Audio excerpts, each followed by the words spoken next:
हिले के पलंगिया त रोज हिलता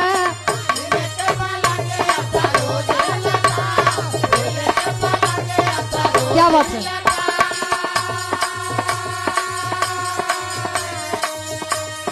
बाकी ऊ भतार में न मजा मिलता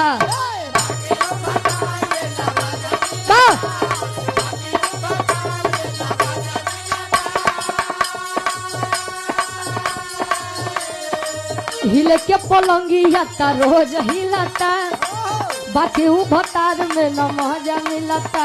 लेकिन कहे चौकी पहो त नहीं के सही से मिलनवा बलम के बाबुड़ बाबेलनवा बलम के